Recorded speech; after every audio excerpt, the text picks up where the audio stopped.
Hello world, मेरा नाम अतुल सुभाष है। मैं तकरीबन 34 साल का हूँ, बैंगलोर में रहता हूँ।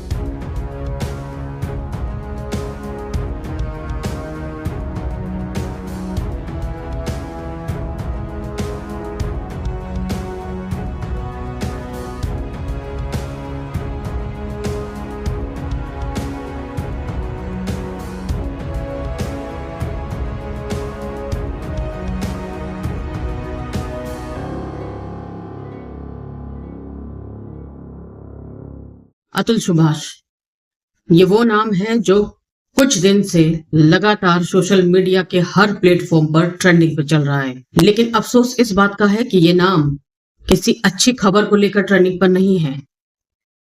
ये हमारे जुडिशरी सिस्टम के फेलियर को लेकर ट्रेंडिंग पर चल रहा है। ये वो नाम है जिसने हमारी कानूनी प्रक्रिया को एक तरीके से निर्वस्त्र कर दिया है। ये वो नाम है जिसने कुछ दिनों में ये बता दिया है कि आपसे रिश्ते रिश्ते नहीं हैं, पैसा उगाही की एक मशीन भर है। आज हम बात करेंगे अतुल सुभाष के सुसाइड केस पर डिटेल में। मैं आज आपको इसके बारे में जानकारी दूंगी। एक जिम्मेदार चैनल होने के नाते हम यहाँ पर इस खबर को बिल्कुल भी सनसनीखेज नहीं बनाना चाहते। ये चैनल आपको पॉजिटिविटी देने की कोशिश करता है कि हर बुरी चीज के पीछे कुछ अच्छी बातें भी सीखने के लिए होती हैं। हमारे लिए सिर्फ एक कहानी, एक स्टोरी या एक खबर नहीं है, वो हमारे लिए एक सीख है, एक सबक है जिसे हम सबको सीखना चाहिए। अतुल सुभाष एक वो शख्स जो एक नॉर्मल बंदा था, जो अपनी जिंदगी को नॉर्मल खुशहाल तरीके से जीना चाहता था। एक वो आदमी जो अच्छा कमाता था, वेल सेटल्ड था, मैरिड था, कंप्लीट फैमिली थी कहा जाए तो, क्योंकि अतुल सुभाष की एक बीवी भी थी और एक बच्चा भी था। माँ बाप भी थे, इन लॉस भी थे। नहीं था तो रिश्तों के प्रति उसके लिए भावनाएं, नहीं था तो उसके मन का सुकून। कहते हैं जब पति पत्नी का रिश्ता बनता है तो ये पूर्ण विश्वास से बनता है, और जब पति पत्नी का रिश्ता टूटता है तो ये उन हदों को भी पार कर जाता है जिसे एक सामान्य आदमी सोच भी नहीं सकता।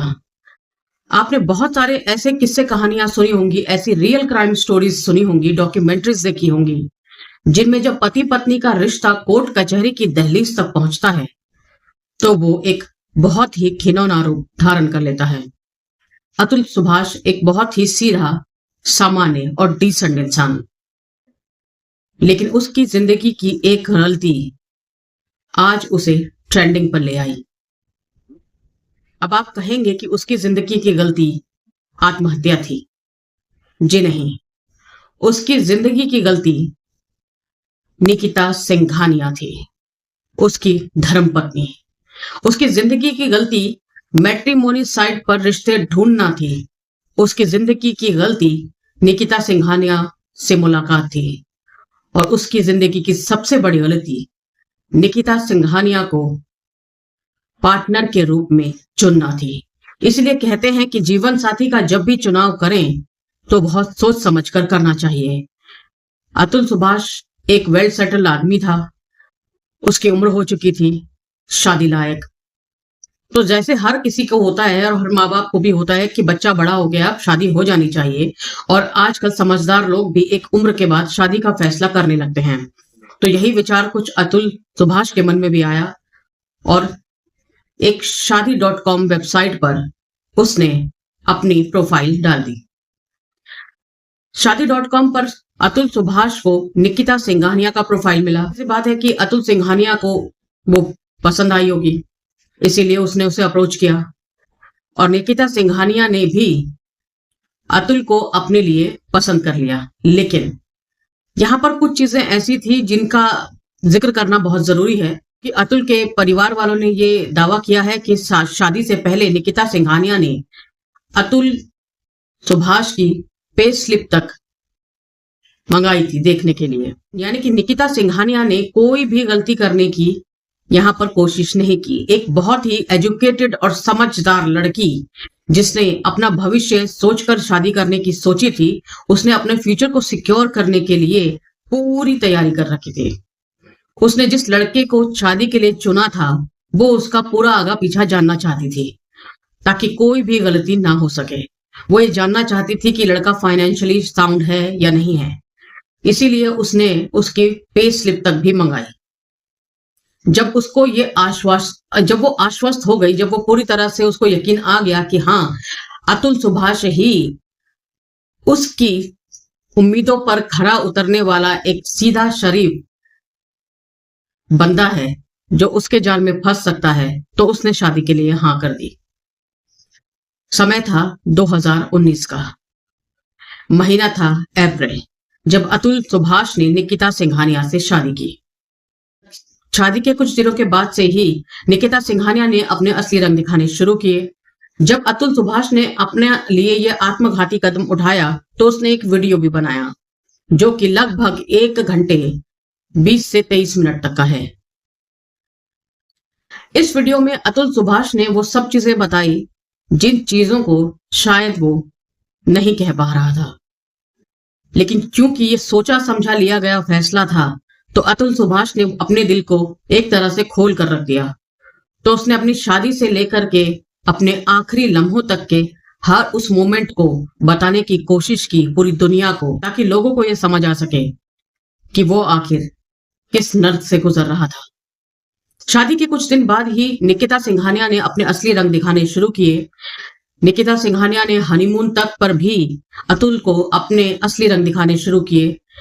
अतुल का कहना है कि निकिता ने शादी से पहले बिल्कुल बोलचाल, मतलब ज्यादा बात वो नहीं करती थी, ताकि अतुल को उसके असली चरित्र का पता ना चले। बहुत सारे लोग ऐसे होते हैं जो बहुत रिजर्व रहते हैं, और मैंने बहुत सुना भी है। और अतुल सुभाष ने भी अपने वीडियो में कहा था कि उसे लगा कि ये लड़की बहुत कम बोलती है तो बहुत ज्यादा समझदार है, क्योंकि बड़े बुजुर्ग भी ऐसा कहते हैं कि जो लड़कियां कम बोलती हैं वो बहुत ज्यादा समझदार हुआ करती हैं। तो अतुल सुभाष को इस बात पर विश्वास हुआ। उसे लगा कि उसका फैसला बिल्कुल सही है, लड़की बहुत समझदार है। लेकिन उसकी ये जो उम्मीदें थी वो तब धराशायी हो गई जब उसने हनीमून पर उसके अजीबोगरीब से बिहेवियर को देखा। वो चीजों को कहीं भी रखकर भूल जाती थी। वो हर बात, छोटी छोटी बात पर झगड़ा करती थी। ये हनीमून की बातें हैं, जबकि हनीमून पे अगर आप देखें तो जो कपल्स होते हैं वो बहुत ज्यादा रोमांटिक मूड में होते हैं और बहुत ज्यादा आपस में, मतलब उनके बीच में प्यार मोहब्बत होता है, वो लड़ाइयां नहीं करते हैं। लेकिन जो निकिता सिंघानिया थी वो छोटी छोटी बातों पर अतुल से झगड़ा कर रही थी हनीमून पर। अतुल सिंघानिया उस वक्त तक भी नहीं समझ पाए कि निकिता सिंघानिया का वो नेचर नहीं है जो सोचकर अतुल ने शादी की थी। फिर जब महामारी का समय आया तो अतुल सिंघानिया को यह एहसास होने लगा कि निकिता को अतुल सिंघानिया में सिर्फ कमियां ही नजर आती हैं, क्योंकि निकिता सिंघानिया को कोरियन ड्रामा देखने का शौक था। जब उस महामारी के टाइम पे आप लोग को सबको पता होगा, नेटफ्लिक्स वगैरह बहुत ज्यादा पॉपुलर हो चुके थे और लोग इंडियन टेलीविजन से हर इंटरनेशनल एंटरटेनमेंट भी ढूंढ रहे थे, और इन प्लेटफॉर्म्स ने इंटरनेशनल एंटरटेनमेंट के लिए बहुत सारे ऑप्शंस लोगों को दिए। और निकिता सिंघानिया को लत लग गई कोरियन ड्रामास की, और वो अतुल में एक कोरियन बॉयफ्रेंड ढूंढने लगी, जो कि जिसका जिक्र अतुल ने अपने वीडियो में भी किया है। लेकिन अतुल तो एक सामान्य भारतीय परिवार का भारतीय सीधा साधा लड़का था, वो तो कोरियन बन नहीं सकता था।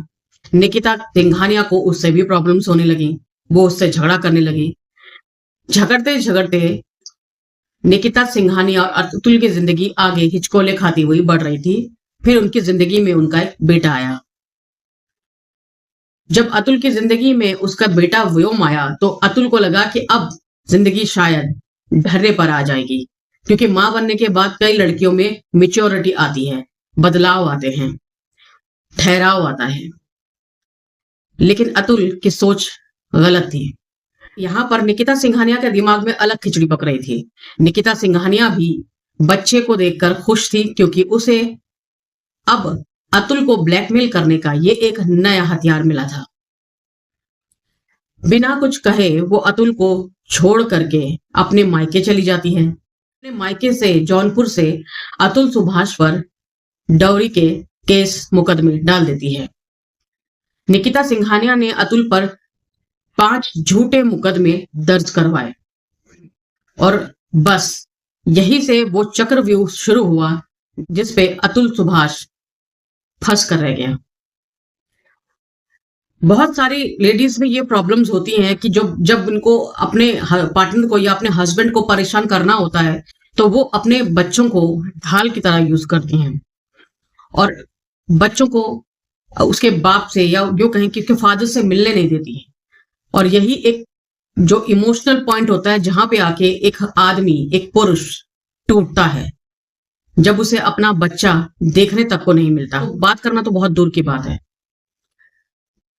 अतुल सुभाष ने अपने बच्चे के साथ सिर्फ कुछ महीने या यूं कहें कि 1 साल भी बड़ी मुश्किल से बिताया होगा। सोशल मीडिया पर अतुल सुभाष के बच्चे के साथ उसकी जो फोटोज हैं वो वायरल हो रही हैं। अतुल का दर्द उसके वीडियो में दिखाई देता है। वो अपने बच्चे को देखने के लिए तड़प रहा था, लेकिन उसकी जो पत्नी थी निकिता सिंघानिया, वो उसे तड़पाकर मजे ले रही थी। यहां पर जो पूरा ताना बाना जो बुना गया था अतुल सुभाष के मर्डर का, मैं मर्डर ही कहूंगी इसे तो, क्योंकि ये मर्डर ही है एक तरीके से, तो अतुल सुभाष को मारने का या यूं कहें कि उसे टॉर्चर करने का जो ये ताना बाना बुना गया था, ये सिर्फ निकिता सिंघानिया का बुना हुआ नहीं था। इसमें निकिता सिंघानिया की मां, उसके भाई और उसके चाचा का भी भरपूर रोल था। इसके साथ ही अतुल ने अपने वीडियो में जज रीता कौशिक पर भी गंभीर आरोप लगाए, उन पर रिश्वतखोरी का आरोप लगाया और साथ ही पेशकार माधव पर भी अतुल सुभाष ने गंभीर आरोप लगाए। अतुल सुभाष ने जुडिशरी सिस्टम पर भी करप्शन का आरोप लगाया। अतुल सुभाष जो कि एक पीड़ित थे, एक विक्टिम थे, जो पूरी तरह से कानून व्यवस्था से तंग आ चुके थे। एक वो सामान्य इंसान जो सामान्य तरीके से अपनी जिंदगी जीना चाहता था, रातों रात जिसे असामान्य तरीके से ट्रेंडिंग पर ला दिया गया, उस इंसान ने जब अपनी जिंदगी की लीला खत्म की तो उसने हर उस लूप होल्स पर से पर्दे उठा दिए। उसने हर चीज को एक तरीके से कहें तो निर्वस्त्र कर दिया जो हमारी कानून व्यवस्था की कमियां थी। ऐसा नहीं है कि अतुल सुभाष एक पहला ऐसा मामला है जो महिलाओं से पीड़ित है, जो झूठे दहेज के केसों में फंसे हुए हैं। ऐसे बहुत सारे अतुल सुभाष हैं जो झूठे डौरी के केसों में फंसे हुए हैं, जिन पर झूठे दहेज उत्पीड़न और मारपीट और हत्या के मामले दर्ज हैं। लेकिन क्योंकि वो सिर्फ पुरुष हैं, इसीलिए उन्हें इंसाफ नहीं मिलता। कहने को ये पुरुष प्रधान समाज है, मेंस सोसाइटी है, लेकिन यहां पर देखा जाए तो पुरुषों के ही हक उन्हें उपलब्ध नहीं है, पुरुषों को ही अधिकार नहीं है। अगर आज कोई महिला किसी पुलिस स्टेशन में जाके किसी आदमी के खिलाफ झूठी कंप्लेन भी कर दे तो तुरंत एक्शन हो जाता है, लेकिन अगर कोई पुरुष किसी महिला पर जाकर सच्ची कंप्लेन भी करेगा तो उसे अपनी एड़ियां घिसनी पड़ेंगी न्याय के लिए, और उसके बाद भी ये गारंटी नहीं है कि उसे न्याय मिलेगा। ये दोहरा मापदंड हमारी ही सोसाइटी का बनाया हुआ है और अतुल सुभाष इसी सोसाइटी से तंग आ चुका था, इसी दोहरे मापदंड से तंग आ चुका था। एक वो बाप जो अपने बेटे को देखने की इच्छा लिए इस दुनिया से चला गया, एक वो बेटा जो अपने बाप को आराम देना चाहता था, बुढ़ापे में उनका सहारा बनना चाहता था, इस दबी हुई इच्छा को लेकर इस दुनिया से चला गया। एक वो इंसान जो अपनी जिंदगी को सुकून से जीना चाहता था। तो अतुल सुभाष का केस है। सच कहूं तो इस केस को सुनकर या इस केस को पढ़कर, जब भी मैंने इस केस के बारे में जो पढ़ा है, जो देखा है, मुझे इस केस को देखकर इतना मतलब अंदर से मेरी आत्मा इतना मतलब कहते ना कांप सी गई, क्योंकि किसी इंसान ने इतना कुछ झेल लिया था, डिसीजन लेता है कि उसे दुनिया को छोड़कर जाना है। अब अगर आप अतुल सुभाष के उन लास्ट मोमेंट के 32 कामों को देखें जिसकी चेकलिस्ट उसने बनाई थी, जो उसने टू डू लिस्ट में जो नोट्स बनाए थे, जो अपने कमरे पर उसने लगाए थे, जिस वेल तरीके से उसने एक एक चीज को ऑर्गेनाइज किया था अपने जाने से पहले, ये वो बताता है कि अतुल सुभाष कितना समझदार आदमी था। ये वो बताता है कि निकिता सिंघानिया किस हद तक क्रूर किस्म की औरत थी। ये वो बताता है कि निकिता सिंघानिया कितनी बदकिस्मत औरत थी जिसने इतने समझदार और केयरिंग हस्बैंड को छोड़कर पैसे को चुना और आज उसे पैसा भी नहीं मिलेगा। जब मैंने अतुल सुभाष की एक एक चीज, एक एक एक्टिविटी पर ध्यान दिया तो इससे पता चलता है, देखिए कोई भी जो नॉर्मल इंसान होगा जब वो ये चीजें देखेगा ना तो उसको ये पता चलेगा कि अतुल सुभाष एक समझदार आदमी था। आप जब उसका वीडियो देखेंगे तो आपको पता चलेगा कि वो एक इंसान जो था वो बहुत ही ज्यादा, कहते ना, एक बहुत समझदार आदमी था। लेकिन वो समझदार आदमी जब टूटता है तो फिर जुड़ नहीं पाता, और शायद अतुल सुभाष भी बुरी तरह टूटे थे। यही वजह थी कि उन्होंने अपने आप को खत्म कर लिया। लेकिन उम्मीद यह है कि वो अपने आप को खत्म करके इस दुनिया को शायद जगा पाए, कानून व्यवस्था को शायद उस कुंभकर्ण की नींद से जगा पाए जहां पर हमेशा अपराधी पुरुष होता है। ये सोचने पर हमें मजबूर करता है कि हमेशा अपराधी पुरुष नहीं होता। सिक्के के दोनों पहलू देखने जरूरी हैं। यहाँ पर कुछ बदलाव हमारे कानून व्यवस्था पर होनी बहुत जरूरी है, जिनकी जरूरत होनी चाहिए। अतुल सुभाष जो एक 84,000 महीना कमाने वाला AI इंजीनियर थे, उनको अपने एक 4 साल से कम उम्र के बच्चे के लिए, उसके मेंटेनेंस के लिए 40,000 हर महीने देने पड़ते थे। सोचिए। और उनकी बीबी जो निकिता सिंघानिया थी वो उसे 80,000 करवाना चाह रही थी। जरा सोचिए कि हमारा जो सिस्टम है किस हद तक सड़ा गलत हो चुका है कि एक बाप को वो उसके बच्चे से मिलने तक की परमिशन नहीं देता। हमारा जुडिशरी सिस्टम इस तरह का लचीला है कि कोई भी औरत उसे कैसे भी चाहे घुमा सकती है, और यही काम निकिता सिंघानिया ने किया। अगर वो अतुल सुभाष को उसके बच्चे से नहीं मिलने दे रही तो क्या कोर्ट का फर्ज नहीं बनता था कि अतुल सुभाष की अपील को सुना जाए, जो वो कोर्ट से बार बार अपने बच्चे से मिलने की कर रहा था, जो वो कोर्ट से बार बार ये कह रहा था कि मुझे वीडियो कॉल पर मेरे बच्चे से बात करने दी जाए। क्या रीता कौशिक इसके लिए जिम्मेदार नहीं है क्योंकि वो जज थी? क्या निकिता सिंघानिया के हद्दे मजाक कि तुम भी सुसाइड क्यों नहीं कर लेते पर रीता कौशिक का ठहाका मारकर हंसना आपको लॉजिकल लगता है? क्या किसी जज का इस तरह का व्यवहार, इस तरह का बिहेवियर तर्कसंगत है?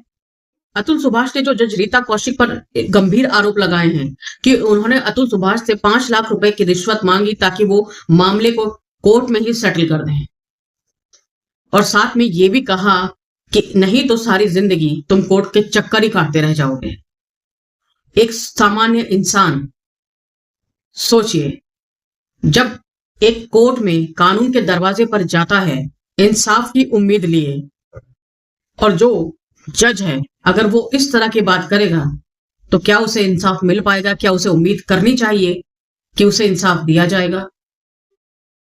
जब अतुल सुभाष ने जज रीता कौशिक की इन बेतुकी डिमांड्स पर ध्यान नहीं दिया, या यूं कहें कि एक सिरे से नकार दिया, तो उसे दी गई तारीख पर तारीख।